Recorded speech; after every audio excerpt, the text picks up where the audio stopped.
In Stephen Crane's poem, War is Kind, the speaker's repeated assertion that war is kind presents an ironic and contradictory perspective on the nature of war. The poem challenges the glorification and romanticization of war, instead exposing its brutality and devastating consequences. Through various literary devices and imagery, Crane invites readers to question the notion that war can be anything other than cruel and destructive. The poem opens with the line, "Do not weep, maiden, for war is kind," immediately setting up the ironic tone that permeates the entire piece. By addressing a maiden and instructing her not to weep, the speaker seems to be consoling and reassuring. Yet the contradiction lies in the fact that war is inherently filled with suffering and loss. Crane employs vivid and graphic imagery to emphasize the horrors of war. He describes soldiers' bodies as dead lips and dead faces, highlighting the dehumanizing effects of violence. The repetition of phrases such as, "war is kind," and "war is hell," further emphasizes the jarring contrast between the supposed kindness and the harsh reality of war.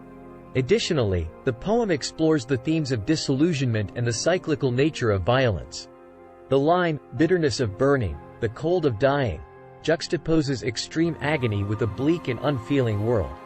This suggests that war perpetuates a cycle of destruction and suffering, leading to bitterness and desolation. Furthermore, the poem's structure and use of poetic devices contribute to its critique of war. The fragmented and disjointed lines mirror the chaotic and fragmented experiences of those involved in war. The abrupt shifts in tone and perspective further destabilize any notion of war's kindness, creating a sense of dissonance and unease. Ultimately, War is Kind challenges the idealized perception of war, exposing its true nature as a destructive force. Crane's use of irony, vivid imagery, and structural choices invites readers to question the romanticized notions surrounding war and to reflect on the devastating impact it has on individuals and society as a whole. In conclusion, while the poem, War is Kind, may appear to present war in a positive light through its title and repeated assertions, a closer analysis reveals the poem's intention to subvert that idea.